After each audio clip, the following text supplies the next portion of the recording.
आता सुरुवातीला बातमी येते अमेरिकेतून, ज्याला अमेरिकेनं दहशतवादी घोषित केलं त्याचंच आता अमेरिकेच्या प्रतिष्ठित व्हाईट हाऊसमध्ये स्वागत झालं। ज्याच्यावर अमेरिकेनं 84 कोटींचं बक्षीस जाहीर केलं होतं त्याच्याशीच अमेरिकेचे अध्यक्ष डोनाल्ड ट्रम्प यांनी हस्तांदोलन केलं। आम्ही बोलतोय सिरियाचे अध्यक्ष अहमद अल शारा यांच्याबद्दल। अल शारा हे अमेरिकेच्या दौऱ्यावर आहेत। त्यांची व्हाईट हाऊसमध्ये अमेरिकेचे राष्ट्राध्यक्ष डोनाल्ड ट्रम्प यांच्याशी भेट झाली। 1946 नंतर पहिल्यांदाच एखादा सिरियन अध्यक्ष व्हाईट हाऊस पर्यंत गेलाय। हा बदल कसा झाला, का झाला?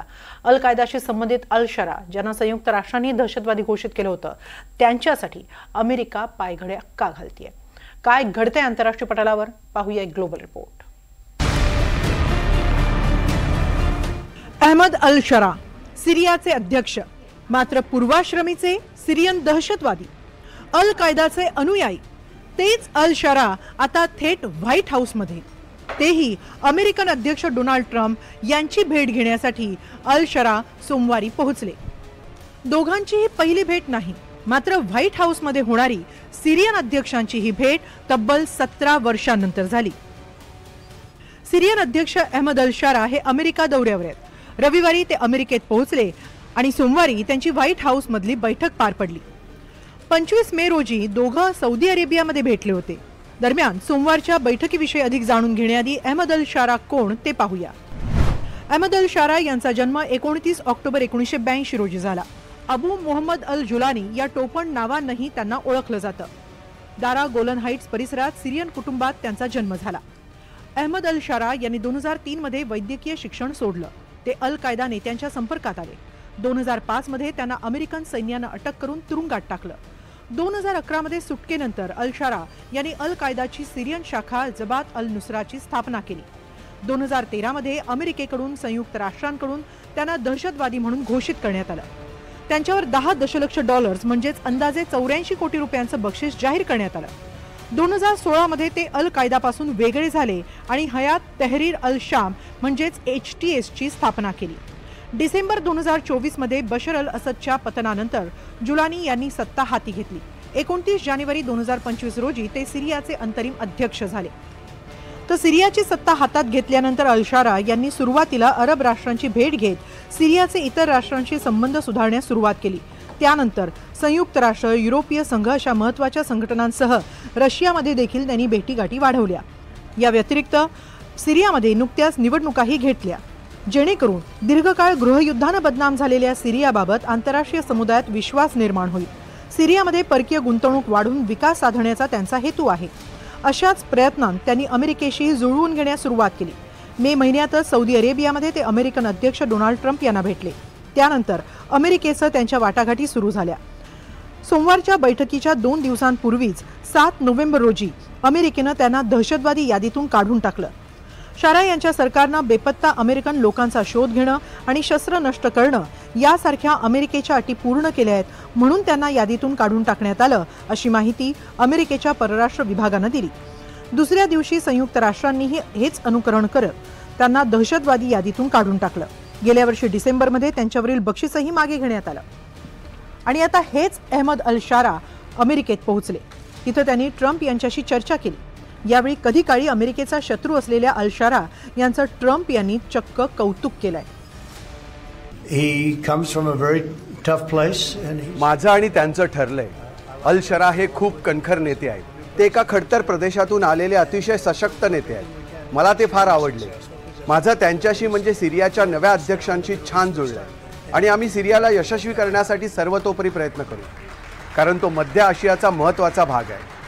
सिरियाकडे तुम्ही पाहिलं तर त्यांच्याकडे डॉक्टर, वकील आणि बुद्धिवंत विचारवानही आहेत। ती अत्यंत सुंदर जागा आहे। आम्हाला मध्य आशियासह सिरियाचाही विकास साधायचा आहे आणि मला विश्वास आहे की अल शारा ते काम उत्कृष्टपणे करतील। तर अल शारा यांनीही सिरियामधील अमेरिकन गुंतवणुकीबाबत आशावाद व्यक्त केला। मी आणि अध्यक्ष ट्रम्प सिरियाच्या भवितव्याविषयी बोललो।